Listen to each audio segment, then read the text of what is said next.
Cuentos completos de terror, locura y muerte, de Guy de Maupassant. El repartidor de agua bendita.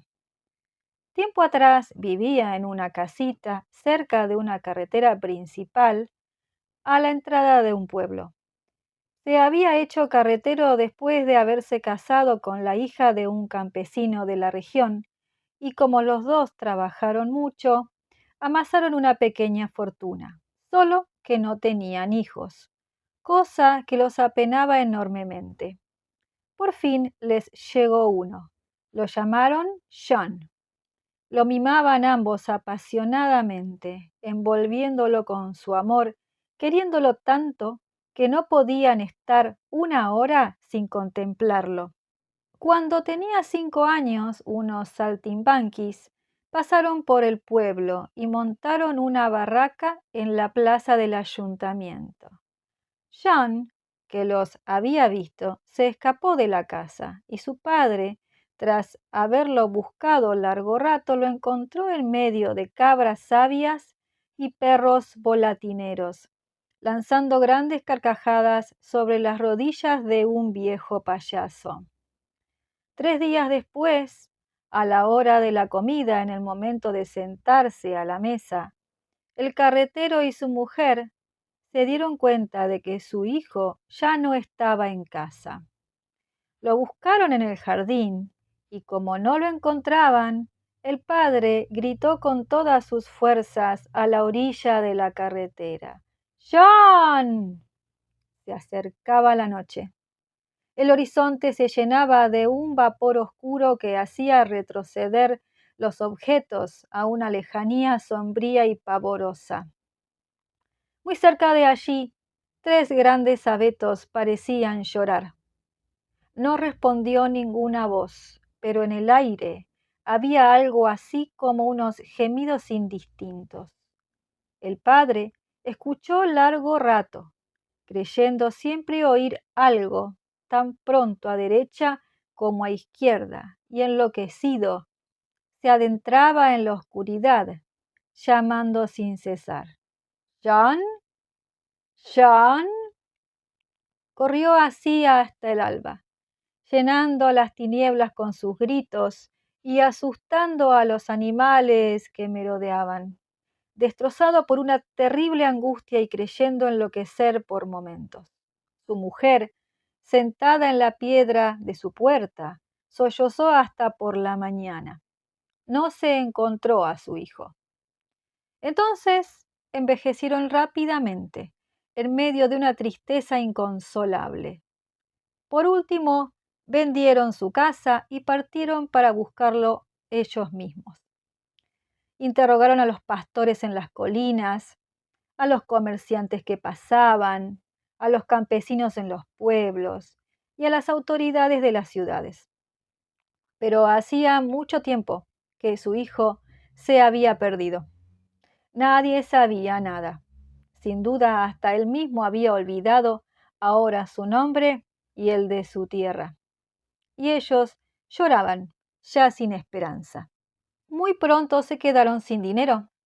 Entonces se contrataron a jornal en granjas y posadas, haciendo las tareas más humildes, viviendo de las obras de los demás, durmiendo en el suelo y soportando el frío. Pero como se debilitaban mucho debido a las fatigas, ya no los quisieron para trabajar y se vieron obligados a mendigar por los caminos.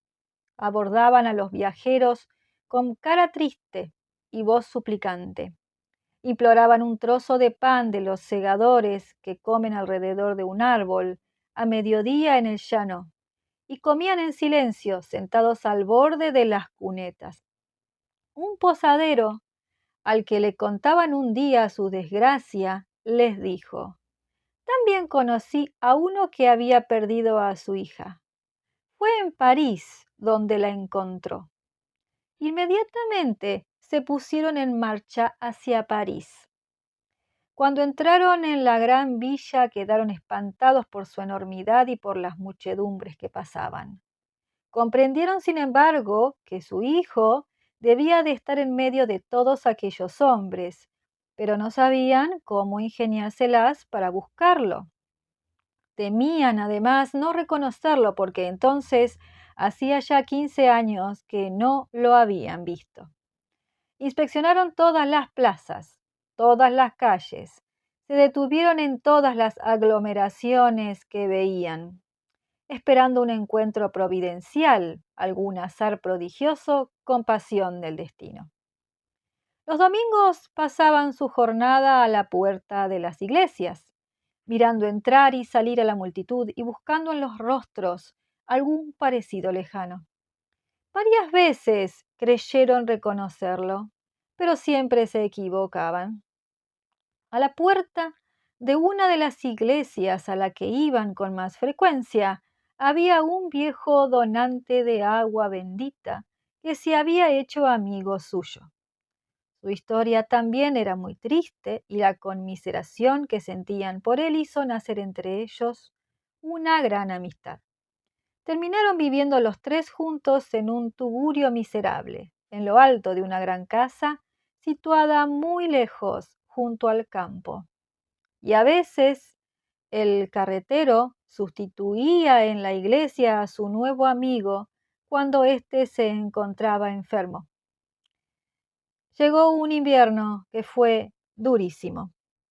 El pobre portador de hisopo murió y el cura de la parroquia designó para reemplazarlo al carretero, cuyas desgracias había sabido. Entonces fue a sentarse todas las mañanas en el mismo lugar, en la misma silla, desgastando continuamente con el roce de su espalda la vieja columna de piedra contra la que se apoyaba. Miraba fijamente a todos los hombres que veía entrar y esperaba los domingos con tanta impaciencia como un colegial, porque ese día la iglesia estaba en todo momento llena de gente. Se hizo muy viejo, perdiendo cada vez más sus fuerzas bajo la humedad de las bóvedas, y su esperanza se desmigajaba día a día. Ahora conocía a todos los que acudían a los oficios, sabía sus horas, sus costumbres, distinguía sus pasos sobre las losas. Su existencia se había contraído tanto que la entrada de un forastero en la iglesia suponía un gran acontecimiento para él. Un día llegaron dos señoras. Una era vieja, la otra joven. Eran probablemente madre e hija. Tras ellas se presentó un hombre que las siguió. Él las saludó a la salida y tras haberles ofrecido el agua bendita, tomó del brazo a la más vieja. Ese debe de ser el prometido de la joven, pensó el carretero. Y hasta la noche buscó en sus recuerdos dónde había podido ver en el pasado un hombre que se parecía a aquel.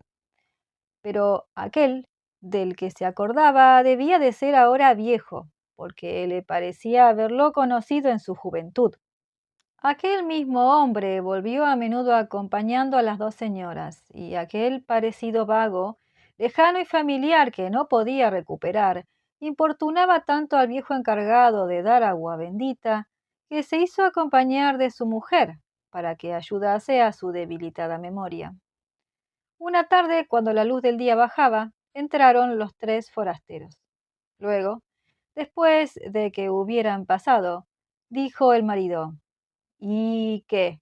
¿Lo conoces? La mujer, inquieta, también trataba de recordar.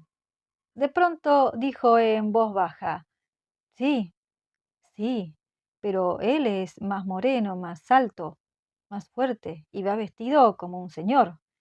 Sin embargo, papá, fíjate, es tu misma cara cuando eras joven. El viejo se sobresaltó. Era verdad, se le parecía.